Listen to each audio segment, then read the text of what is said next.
let's get on and let's see if we can get a picture of my jumping spider now that he may have calmed down.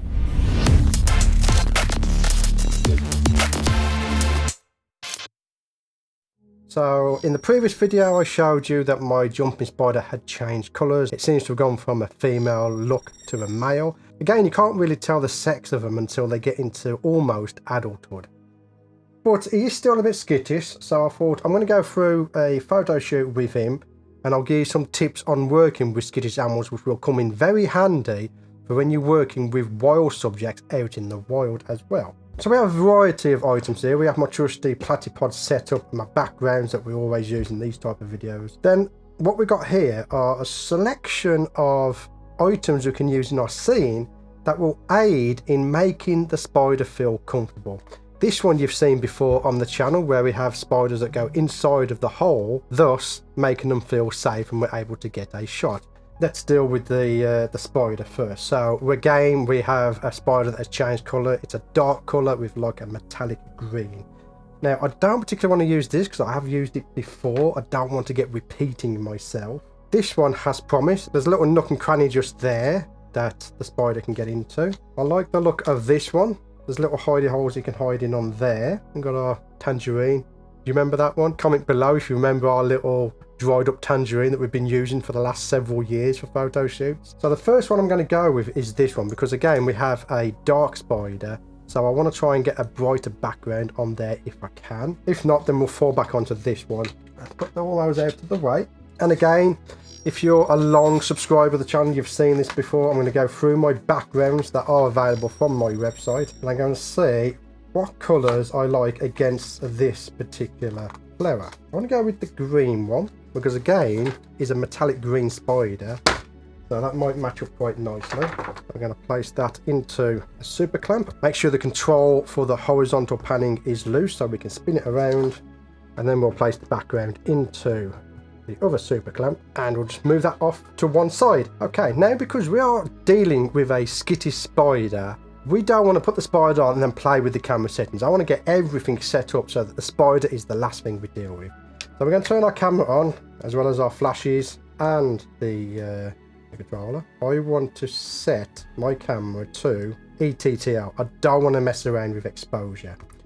I'm going to go with a ballpark figure that, from experience, I know will work quite well. So we are going to go with an f13, ISO 400, and a shutter speed of 1/200th of a second. That's my ballpark figure to go to for a single shot on a moving subject. We are of course using my Canon EOS R with the lower 2x macro lens and the Godox MF12 trim macro flash. So what I'm going to do now is I'm going to bring our set into view, and I'm just going to take a quick shot. Now again, because it's multed, it's a little bit bigger, so I'm going to go with, we're going to go to 1.5x magnification, and again we can adjust that on the fly because we are using TTL. So let's take a look, see how the scene looks through my lens.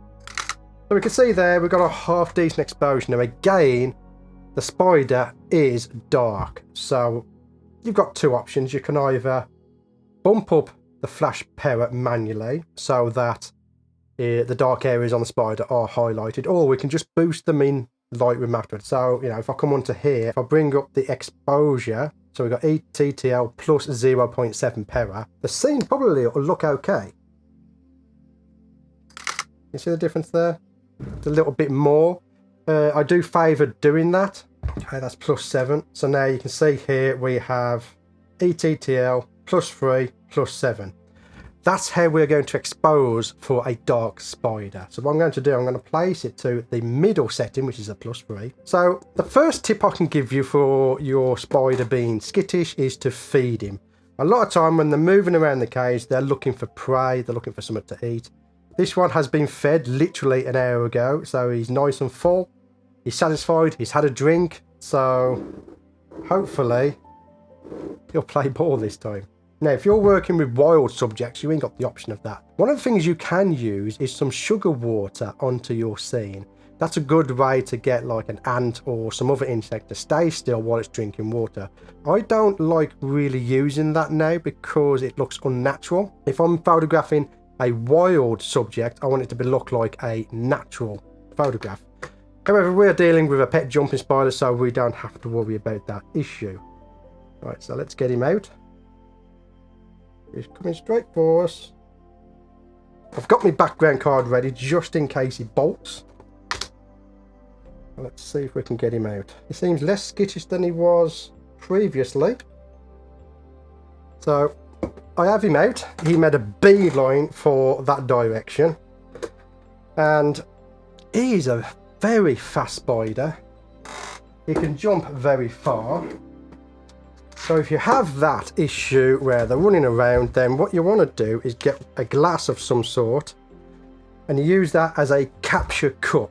So let me show you this quickly, because at the end of the day you don't want to hurt your pet jumping spider, but at the same time you also want them to get used to you, so you have to handle them. So I'm going to get him out now, okay, and I'm just going to literally try and put him on the table to there. So if he makes a beeline like he is now, I can simply put the glass over the top of him and he's contained. So I'm going to bring the scene in now and I'm going to introduce him to the scene, and hopefully he'll think I don't want to be in this glass, so I want out. Like I said, he's not as skittish as he was before, but he is very adventurous. So I'm not going to get the camera because of that. I could see he was going to jump off. Right, so I don't think he likes this flower, so we're going to get rid of that. And I'm going to fall back onto this one. I'm not too sure what it is, but we'll see if we can get a shot of him on that instead. And of course, change the background round so it suits the environment. We'll retake another shot, make sure that the exposure is good. But that one's a little bit high, so I'm going to turn that down to ETTL 0. Okay. Again, I'm just going to watch him. Can you see there? He's just jumped instantly. And he's very adventurous. He's very adventurous. And to be honest with you, I don't think he's looking for a hidey hole. I think he's just exploring like spiders do. Okay, so I'm going to bring it over here because you need to see what's going on. But it looks like he's found a little hidey hole. I'm going to see if I can get a shot of him. Again, the more we do this, the more he's going to get used to it. When the spider realises you're not a threat, he will just calm down. We've got a snapshot there of him. That's what I would class as a snapshot. What we want now is a shot of him facing the camera. So again, because of this rig, we can alter it to suit our needs. There we go. I don't think we're going to need a background card for this particular shot at the moment. So now he's settled down. He's found himself a little comfortable hole. What I'm going to do is try to encourage him now to get him into a position that is good for a photo. See how he reacts now. Again, if he freaks out, we'll put him back. But we are making progress. We've managed to get a shot of him, so we are making progress. What I want to do is, if you notice in the images, there's a little bit of fluff right by him. I'm going to try and get that out if I can. There it is, a little bit of fluff gone. Let's see if we can get a shot of him there. Nice. And he's keeping still, so I'm going to attempt a focus stack. So for the focus stack, I'm going to start at the front and then work my way backwards.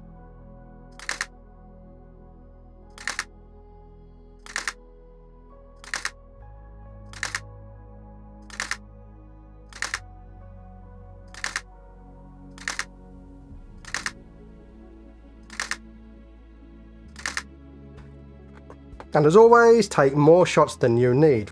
Okay, he's hiding there. I'm going to leave it there, I think. Again, we have made progress. Now, if we keep doing this every couple of weeks, if we handle him every couple of days, he'll calm down. He'll be just like Bungie was when we was photographing Bungie. Anyway, so that's my jumping spider. Now, again, like I did last week, if you got any name suggestions for this spider, let me know in the comments below. And we'll let him molt again, I think, to double check he's definitely a male, and then we'll give him a name. I want to thank my Patreon supporters for their continued support to allow me to bring you this free content. It's much appreciated. So I shall leave it there. My name's Stewart Wood. Thank you for getting to the end of this video, and I'll see you on the next one. Again, you can't really tell what the... And my phone is going off, so I need to check out what's going on. Now, because we are dealing with a skittish camera, that's my ballpark figure to go